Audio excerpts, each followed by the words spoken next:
An overrated Pokemon list. I know how these go down.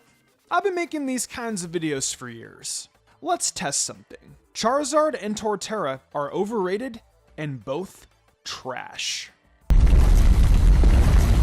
I'm kidding. If you watch my vids regularly, you know my opinions on these two Pokemon have changed drastically. But it's funny just to see how many people have already disliked and unsubscribed at this point already in the vid. I love the internet. That's why today, I'm writing an overrated Pokemon character list to correspond to my underrated one from last week. I tried to find 10 characters, but I really couldn't. That's why I'm only featuring 5. Before I begin though, note that I do not hate any of these characters, and I'm mainly just poking fun because I think fans place these characters so high. And I will admit, I do too. In a sense, this is me pointing out the characters I like and calling out the flaws they have. Hell, in some cases, if you want to call me a hypocrite, by all means do so. Also, these characters are in no particular order. And depending on how this video is received, I may bring back some other overrated Pokemon list. Anywho though, before the pot gets too hot, let's just begin.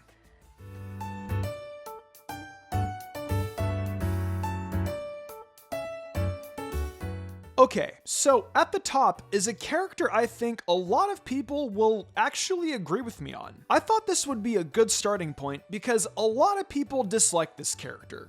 And don't worry, the feeling's mutual. However, I do think people's interpretation of him being broken is blown out of proportion. That character being Tobias, the cheater in the Sinnoh League. Way back in the days of the Pokemon Diamond and Pearl anime, Tobias smacked our boy Ketchup to the wayside. Tobias had an entire team of legendaries, and since then, the fanbase called him a cheater, including myself.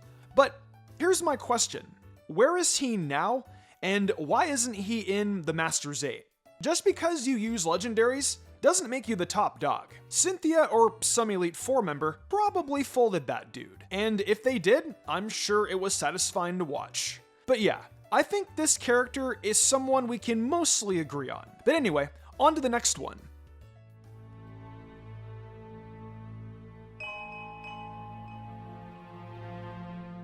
This next one I think will have very mixed opinions.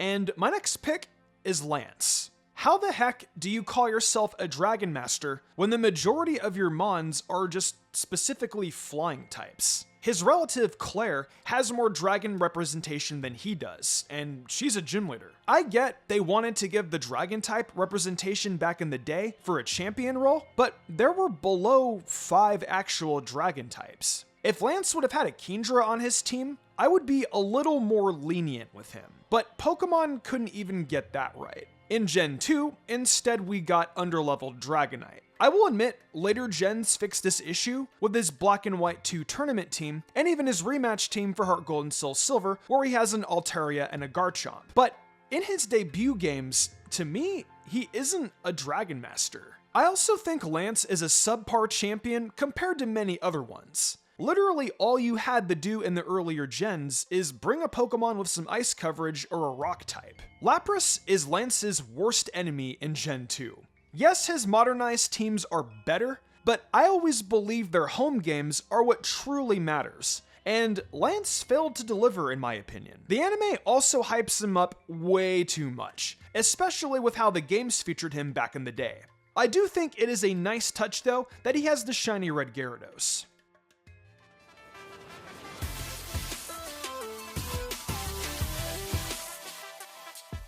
Here's where the pot may shake a tad. Red. Now, let's get one thing straight here before you guys counter me. I've never read the Pokemon manga, but I've heard that Red is a fantastic character in the manga. So I will only be focusing on him from the game perspective. Red is always labeled to be the strongest trainer of all time, yet his team is so basic. 3 Kanto starters, Peter Griffin, Lapras, and a Pikachu. In modern day Pokemon, Cynthia would tear this man a new one. If he at least had Espeon like how he did in Crystal, I would be a little more accepting of this, but they chose to keep Lapras. His Pokemon are just high leveled. No more, no less. I and so many other trainers struggled with Cynthia more. Milotic, Spiritomb, Garchomp, that's power. not an overleveled Pikachu.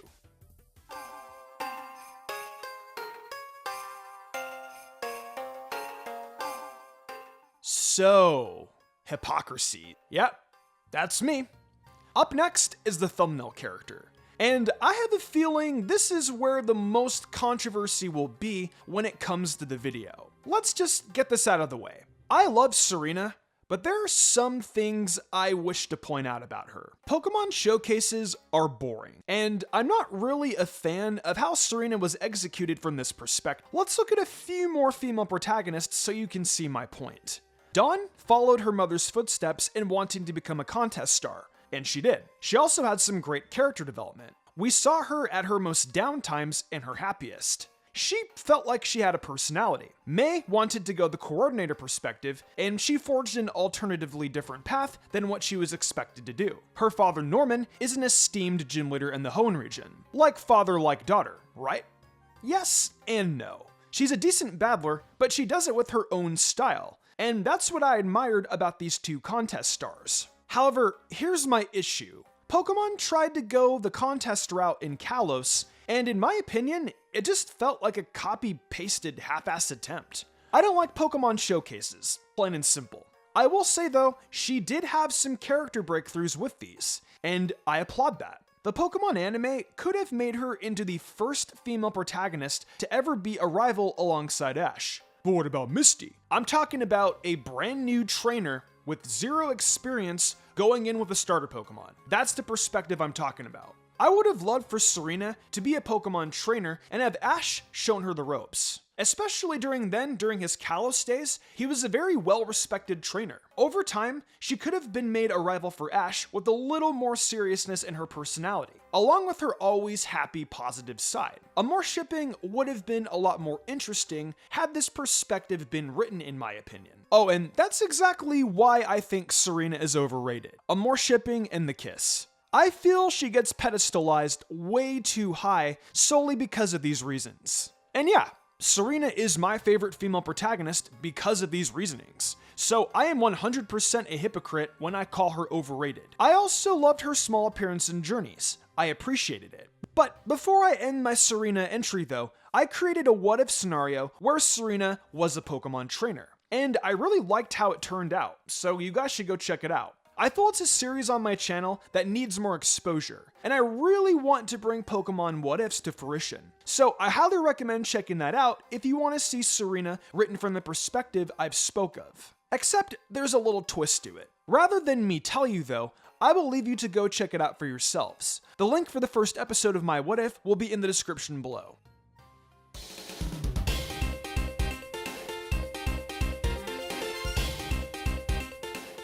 Next up is Leon, the champion of Galar. And not from the game's perspective, the anime perspective. Bottom line, I don't think he deserves to be the #1 trainer in the top 8. He is literally just there because it's Gen 8 and there's plot convenience. The anime loves to cheese battles, so I will bet the reason how he beat Cynthia was dumb. Like having Garchomp get hit by one Dragon Pulse or something and it's knocked out. I don't know, but the anime can be stupidly unpredictable sometimes.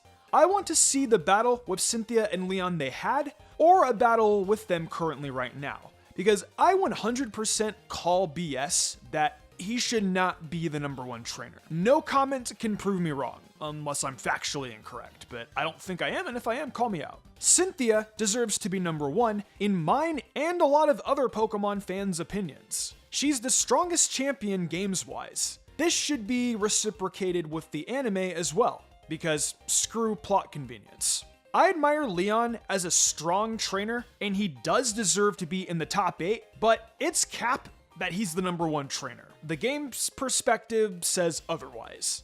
But like I said, the anime can be cheese, hence why Diantha is in the top 8, when we know damn well that shouldn't even remotely be a thing. Players could cut through her team like butter in X and Y. But yeah, back to Leon. I don't hate the dude. I'm just frustrated that we didn't see a battle between him and Cynthia to really justify his #1 ranking. Depending on how he won, I probably would be more lenient to see how he actually got the position. But I just feel he was handed it because of Gen 8, and for plot convenience, being the champion of the Noose region, like I said earlier. Not sure what Leon's fanbase is like, so we'll see comments in regards to this take. Well, that wraps up what I consider to be the most overrated characters in the Pokemon franchise. I feel I did a pretty good job with my reasonings and character choices. But of course, this is the internet. I'm either gonna get told to go myself, or some people will be in agreement. Regardless, unsubscribed or subscribed, thanks so much for giving this video a chance. Be sure to let me know your thoughts below about my list and leave your overrated characters as well. Fun fact actually, I was contemplating on putting Paul on this list, but hearing Paul in the Journey's perspective made me change my mind. I may make a video about Paul in the future though. Let me know if you guys would be interested in that. Welcome back to the outro, folks, your favorite part of the video. Thank you for enjoying another Mystic Umbreon video. We made it through the end of the 8th generation, and now we begin the long trek into late 2022 where Pokemon Scarlet and Violet await us. It's a whole new world we'll live in, but we still gotta catch them all. However, there's still a ton of videos to do and experiences to have until then. If you're interested in more Mystic content, check out my TikTok and the Mystic Umbreon Shorts YouTube channel. If we get the 10k followers on TikTok, I'll be doing a viewer's choice video. If you like Genshin Impact, check out my Genshin channel Tevachinary. So if you all enjoyed, be sure to leave a like and subscribe for more. See you next time.